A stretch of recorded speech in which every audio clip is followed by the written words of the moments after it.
I never thought I would become the kind of woman who hires a private investigator to spy on her husband. But here I am, sitting in this coffee shop, staring at an envelope that contains everything I never wanted to know. 3 years of marriage, 3 years of what I thought was love, and it all came crashing down because of a text message I wasn't meant to see. Listen to me, I'll get rid of the baby, and you go back to your wife. That's what she wrote to him. The other woman, the one who calls my husband her little brother even though they're not related. The one who has him wrapped around her finger so tight he probably can't breathe. I found their conversation history by accident, or maybe by fate. 1 week after our 3rd wedding anniversary, Ethan had been acting strange that night, distant, trying too hard to be affectionate, like he was making up for something. When he fell asleep, I took his phone. His finger was still warm when I pressed it against the sensor. 3 minutes, that's all it took to destroy my world. Give me money.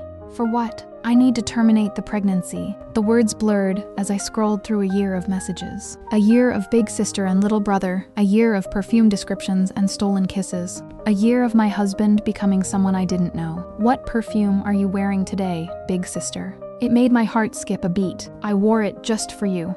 Ylang Ylang. I remembered that trip to South City. Ethan came back with a cut on his lip. Said it was the dry weather. I made him soup to help him heal. Meanwhile, she was posting about how she bit his mouth and how he brought her soup from home. My soup, my husband, her bite mark. The last message before I put the phone down was the worst. She was trying to end it, telling him to go back to me, telling him their relationship was wrong from the start. And his response?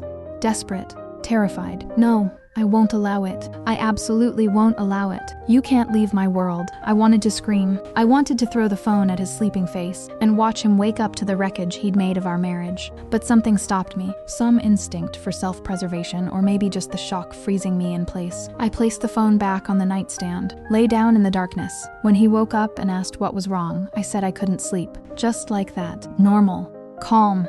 Dead inside. That was a week ago. Today, the private investigators slid an envelope across this table. Inside were photographs and a basic profile. Her name is Evelyn, 32 years old, 3 years older than Ethan. In the photos, she wears her dark hair in a low ponytail, draped in a white shawl over a black velvet dress. Elegant, refined, the kind of woman who looks like she belongs in a gallery opening or a charity gala. She's married, the investigator said, looking uncomfortable. Maybe there's been a mistake. The baby might not be your husband's. I was about to respond when my phone rang. Ethan's name appeared on the screen and his voice came through warm and concerned. Darling, you mentioned you haven't been sleeping well. I woke up early and made you chicken soup with white root for calming the nerves. It should be ready soon. Don't overwork yourself at home. Who would believe that Ethan Blackwood, the cold and arrogant CEO in the boardroom, would become a nagging husband because his wife mentioned insomnia? The world sees one man. I thought I knew another. Now I don't know who he is at all. I wanted to scream into the phone. I wanted to ask him how he could get another woman pregnant while playing the devoted husband with me. Instead, I thanked him, said I'd drink the soup, kept my voice steady. The investigator called again as I was heading home. More information had come in. Ethan and Evelyn didn't meet a year ago. They'd known each other for 3 years, since before we got married. The new photo made me stop breathing. There was Ethan in his senior year of university, wearing a suit that didn't quite fit him yet, his usually composed face showing raw emotion as he held Evelyn and kissed her like his life depended on it. 3 years ago, senior year, I remembered that time. We'd had a stupid fight and I'd broken up with him without telling anyone. Gone back to my parents' house in the north. Ethan was in the early stages of building his company, but he dropped everything and flew to find me. When I arrived home, he was standing in the freezing wind in a suit and tie, surrounded by cigarette butts. He'd been waiting since 7 in the morning. The local shopkeepers told him to wait inside, but he refused. Said he was afraid he'd miss me if he looked away for even a second. He collapsed in my arms, trembling, begging me not to leave him. Said he'd move his company north if that's what it took. Said he'd rather die than lose me. He ended up in the hospital with pneumonia. Nearly died. I asked him if he regretted it. He smiled and said he'd choose death over losing me, so I chose him. I left everything behind, my family, my hometown, my entire life, and moved over 1,000 miles south to be with him. And all that time, while he was standing in the freezing cold promising me forever, he was already involved with her. The taxi driver asked if I was okay. I realized I was crying. Just a sad movie, I said, wiping my face. The investigator apologized for the incomplete information. I transferred the $10,000 we'd agreed on. He accepted it and gave me one more piece of information. Evelyn's husband. His company address. I told the driver to turn around. His name is Harrison Cole. Cambridge graduate. Worked at Goldman Sachs for a few years. Took over his family business at 28 and doubled its value within a year. The classic capable heir to an empire. I was shown into his office and waited. When he entered, I understood immediately why Evelyn might look elsewhere. He's beautiful in a dangerous way. Dark hair slicked back, golden-rimmed glasses, a tie loosened around his neck, long legs crossed casually. Behind those glasses, his eyes are fox-like, sharp, calculating. The kind of man who looks like he'd break your heart for sport. Hello,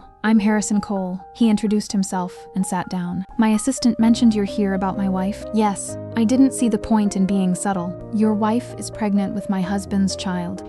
Impossible. He dismissed it immediately, leaning back in his chair. Mrs. Charlotte. Charlotte Wright. Mrs. Wright. You probably don't know this, but my wife is a devout Buddhist. She's kind-hearted, charitable, wouldn't hurt an ant. She would never destroy another woman's family. Is that so?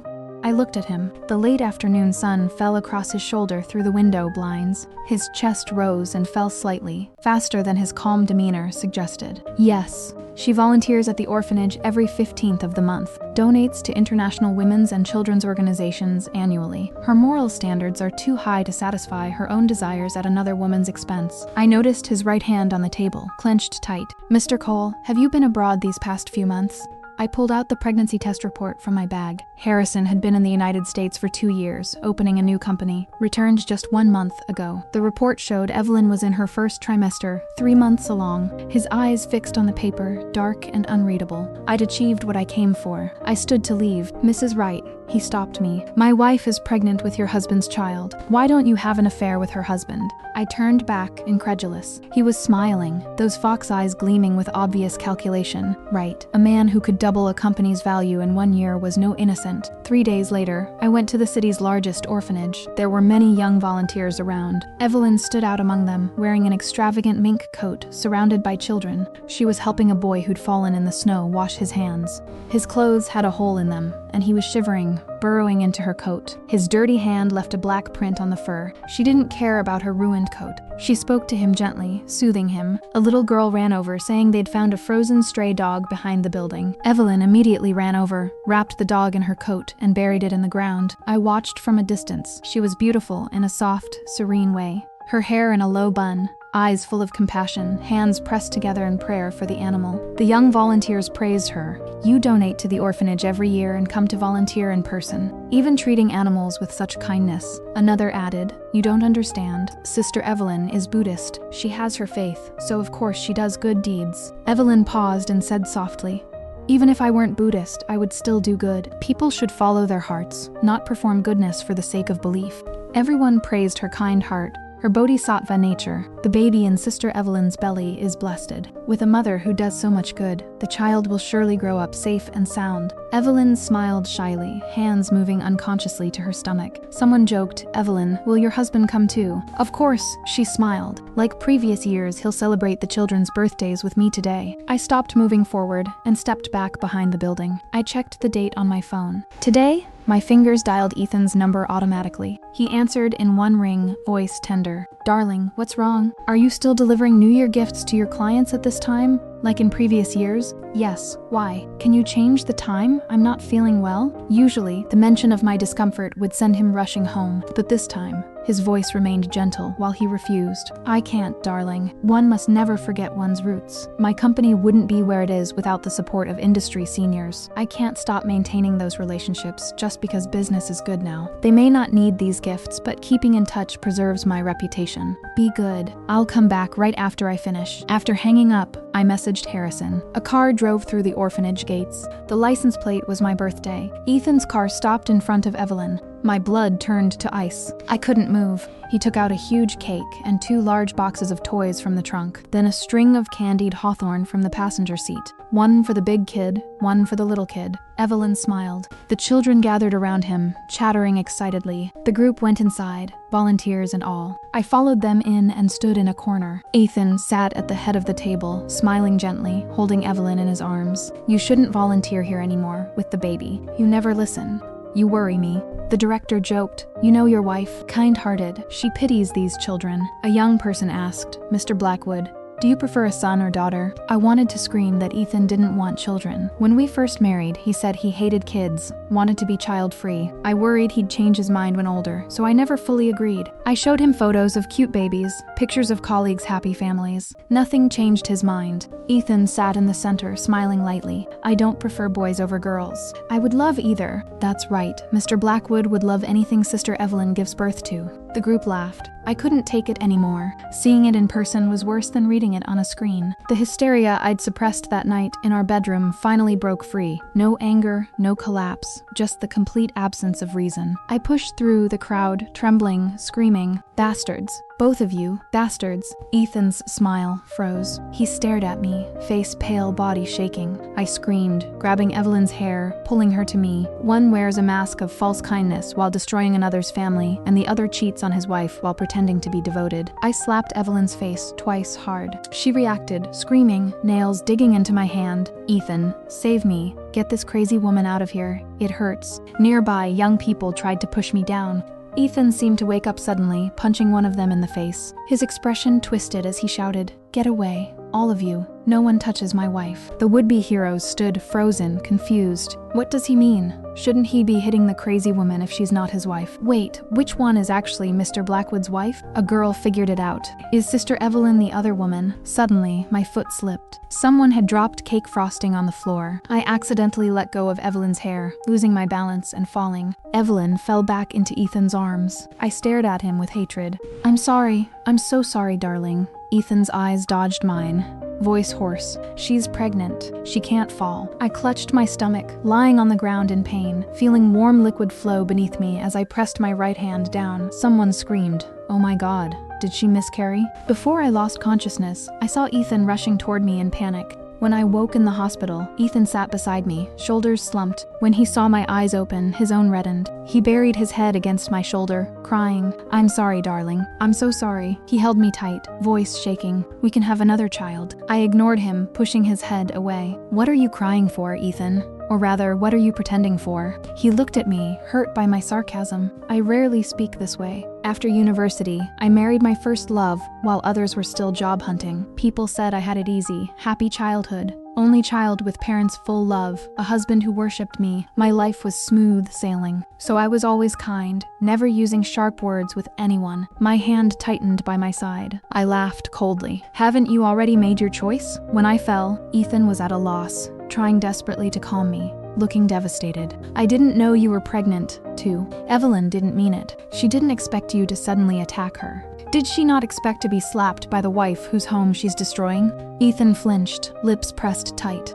He said nothing, just kept apologizing. I looked up at him. "When did you meet her?" "1 year ago." He knelt before me, ready to swear. "I swear, darling. We only met a year ago. Whatever you believe, the baby in her belly isn't mine. I just took a detour in our marriage. I'll end it with her and come back to you." I laughed mockingly. "You must love her then, to claim a child that isn't yours in front of everyone." Silence choked the room. Ethan must have been too panicked to think straight. My words froze him. He leaned back slightly, looking at me with pleading eyes, voice rough. "I will make her terminate the pregnancy." I closed my eyes. "Don't. Though I didn't get to be a mother, I've already felt the pain of losing a child."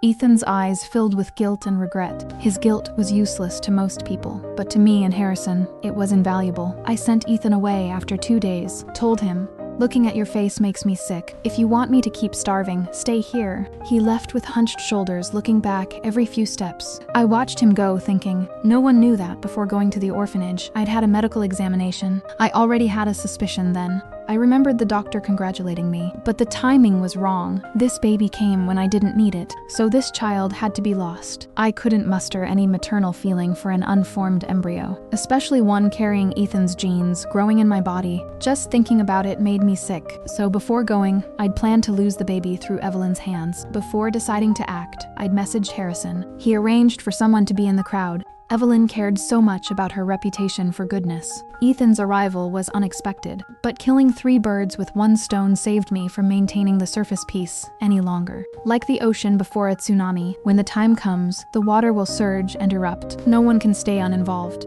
At 3 in the afternoon, I checked out of the hospital. A nurse asked, "Why are you alone? Where's your husband?" The past few days, Ethan had been attentive to my every need. they'd seen it. I smiled at them, probably busy handling the scandal with his lover. The nurse looked surprised and embarrassed. Before she could respond, I left. I didn't go home. I went to the apartment my parents bought me before marriage. Soon after, the video from the orphanage spread through mine and Ethan's mutual friends. With Harrison's manipulation, it quickly made the local news. Modern society is tense about marriage. A story about a wife catching her husband's mistress and miscarrying made headlines. My face was pixelated, while Ethan and Evelyn's were in high definition, sharpened for clarity. Netizens quickly uncovered their information. Finally, they're not showing the wife's face. This is how it should be. The perpetrators should be exposed. That man's company worked with ours. Same industry. He always talked about how much he loved his wife. Never let women near him in business. I thought he was genuinely devoted. Turns out, tisk. Evelyn usually posted videos of herself praying and doing charity work. Now that was being questioned too. Buddha have mercy.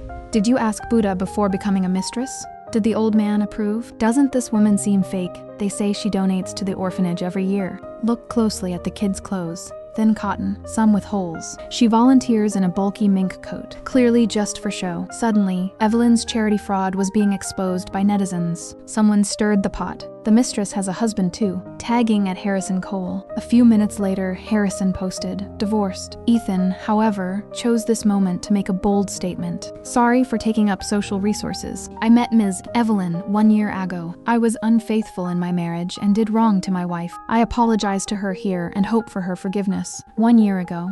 Didn't they kiss 3 years ago at the university gate? Someone posted the photo of their embrace. Ethan's post was deleted within seconds. The online criticism grew worse. Harrison messaged me, satisfying, isn't it? Just getting divorced isn't enough. Shouldn't he be completely ruined? I replied, chin in hand. It is satisfying. That day, when I was leaving Harrison's office, he stopped me and asked, Mrs. Wright, do you know the fastest way to destroy someone? Just throwing evidence of cheating in his face, then divorcing him so he can fly off with his lover? I looked back at him. Harrison leaned against his desk with one hand, the other loosening his tie lazily, eyes gleaming with sharp intelligence. I don't think you understand men. Men are in pain right after divorce, sure, but that pain doesn't last. Time heals everything. Eventually, the man who cheated will take everything you gave up and live happily ever after with his lover. I looked at his eyes behind the glasses and thought carefully. Then I spoke. Reputation, power, status, money, and losing the one he loves. Clearly, losing the first four would hurt most. So-called love is insignificant compared to those factors. Right. Why should I only make him lose love? He should lose everything to atone for my love and our marriage of lies. Harrison snapped his fingers. Clever. So for revenge, we'll make them lose everything, piece by piece.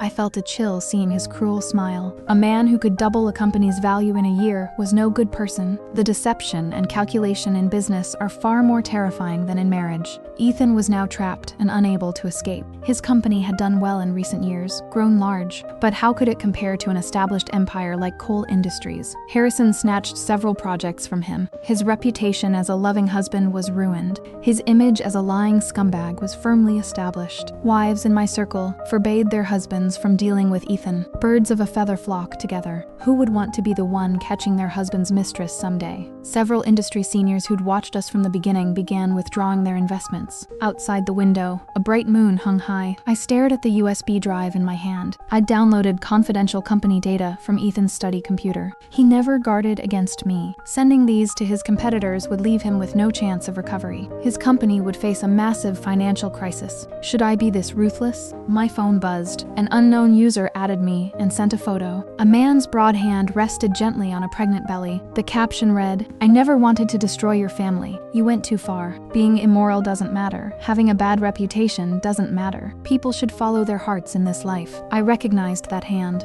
Our wedding ring still on the fourth finger. Instantly, any hesitation or mercy in me evaporated. How could someone lie again and again? Maybe Ethan always saw me as some naive fool, which made him so fearless. I sent all the data from the USB drive to Harrison. Let them battle in the business world. I wouldn't wade into those murky waters. Seeing no response from me, Evelyn unleashed like a floodgate, sending intimate bedroom photos of them nonstop. Provocation. Stimulation. I took a deep breath and typed, Fool. Don't you know sending these to me gives me evidence of your adultery? This evidence is enough to take more than half of Ethan's assets and skin him alive. The next second, everything she sent was recalled. I bought a ticket north. My parents had seen Ethan on the news and recognized the pixelated figure as their daughter. I couldn't stop them over the phone, so I decided to go home. Before leaving, I spent 2 days contacting real estate agents to sell the downtown penthouse at half price. This was the property Ethan promised as my premarital asset when I married far from home, only in my name. He'd even signed a gift agreement from the start. So much for eternal love. Because of the good location and the discount, the house sold quickly. The money in my bank account was enough for financial freedom. On the 3rd day, I had my lawyer send the drafted divorce agreement to Ethan's company. Winter in the north is colder than the south. Snow fell on my shoulders the moment I exited the airport. My parents picked me up. With the new year approaching, red lanterns hung everywhere, and shops played congratulations and prosperity. At home, they tactfully didn't mention my situation, just kept asking what I wanted to eat. That night, I slept soundly in my childhood bedroom. The next morning, the lawyer's call woke me. Ethan refused to divorce. I yawned. Fine, then sue him. The news story hasn't died down yet. Public opinion favors me. This divorce case should be easy to win. I saw Ethan again half a month later. Because I came home, this year's New Year celebration was especially lively. That day, my parents and I went to the supermarket to buy frozen pears and sausages. At the neighborhood gate, we saw Ethan. Time seemed to rewind, like 3 years ago.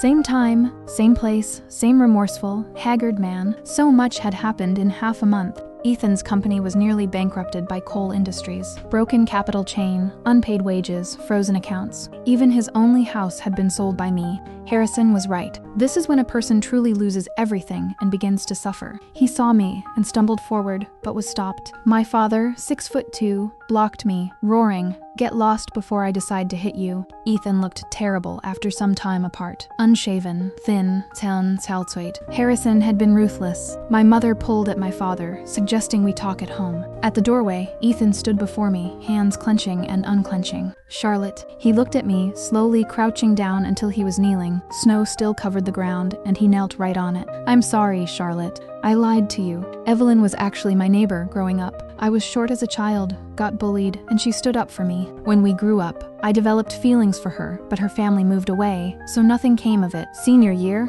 I happened to reunite with her. She said she was married, but unhappy. Said her husband was emotionally abusive, that she got no love in her marriage, even had suicidal thoughts. I couldn't watch her die. I kissed her in a moment of emotional excitement. But I was thinking of you the whole time. The baby was just an accident. That business trip, just that once, and she got pregnant. She said she wanted to terminate it, but kept sending me ultrasound photos. I softened. The child was innocent. I was planning to wait until she gave birth, then have a child with you. I didn't tell the truth at the hospital because I was afraid you'd never forgive me if you knew. So I chose to hide it.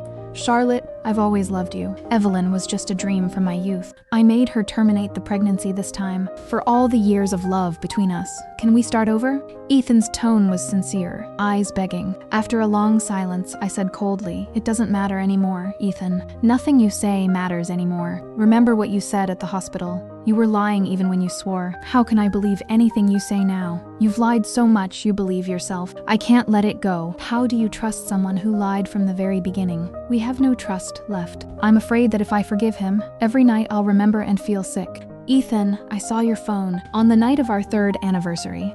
Hearing my words, Ethan's face turned ashen instantly, body trembling slightly. I continued, "She calls you little brother. You call her big sister. You deliver New Year gifts to business partners every year, but actually take time to see Evelyn, playing a loving couple with her in front of everyone. You said it was only that once, but it wasn't. You keep saying you love me, but your actions show you love her. You can't have everything. Sign the divorce agreement and get out." Ethan left, but not completely. One morning, I opened my window and looked down. A car sat in the parking lot, 24 hours a day, for 3 days straight. I ignored it, went about my business as usual. That midnight, the security guard's knocking woke me. "You should go check. That young man in the car seems to have carbon monoxide poisoning from burning coal for warmth. Get him to the hospital." My parents rushed him to the hospital. It turned out that in the northern winter, temperatures dropped to 20 or 30 below zero outside. Ethan kept the car's heater running all day, the engine screaming. But he was penniless now.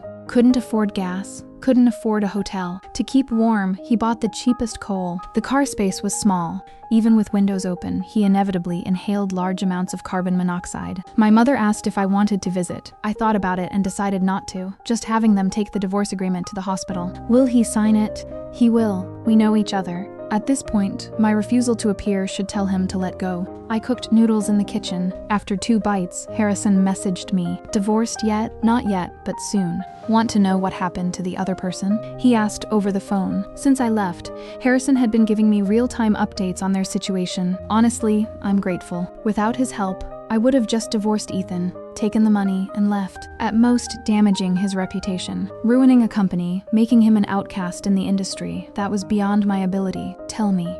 He laughed. Your husband made her terminate the pregnancy. She didn't. Ran away, alone. I was puzzled, then thought perhaps Evelyn was serious about Ethan. Harrison scoffed. You should know that when a woman's reputation is ruined, she'll cling desperately to the last man entangled with her. Clearly, your husband is that man, and the money she used for charity, several $1 million, that was our coal industry's public welfare funds. I entrusted her with it, but she donated it to the orphanage in her personal name. Not only that, she and the director embezzled and split the money. The children got nothing. I filed a lawsuit. She dares not terminate the pregnancy now. The next morning, my parents brought me the signed divorce agreement. The signature in that field was crooked. My mother sighed. At least he signed it. Even if he didn't today, we would have fought him through the courts with everything we had. Only then did I learn that Ethan was treated in time but just barely survived. The carbon monoxide damaged his brain. When he woke up, half his body was paralyzed. He'll probably spend the rest of his life in bed. When he woke and saw I hadn't come, he wept bitterly in bed. My mother stood before him, persuading earnestly, "You're half disabled now. Why still cling to our Charlotte? If you truly love her, just let her go. Give her happiness." Ethan was moved. He held the pen and signed crookedly. Later events. Even when I didn't want to hear them, Harrison kept me updated. Ethan and Evelyn's fates were sealed from the moment Harrison and I formed our alliance. Evelyn hid everywhere and finally gave birth to a boy at full term, but immediately after delivery, she was summoned by the court. Evidence was conclusive. She was sentenced to life imprisonment for embezzlement, so the child was sent to the city's largest orphanage shortly after birth. Ethan was taken home by his mother. At first, she could still wash him, but over time, she grew resentful. At an age when she should be enjoying life, she had to care for a half-paralyzed son. Within 6 months, he had bed sores on his back. On the other end of the phone, Harrison kept telling me how miserable Ethan was, how ugly he'd become. I got annoyed and asked him, "You are a company CEO. Don't you have work to do? Constantly monitoring your former rival?" He was stunned, then said embarrassedly, "That's not it. I just wanted to ask. After all this, do you still believe in love?" I replied, "Of course. Love is precious and rare. I may not encounter it, but I believe it exists." As soon as I finished speaking, sunlight streamed through the window, passing through the curtains and falling directly on my face. The sky had cleared.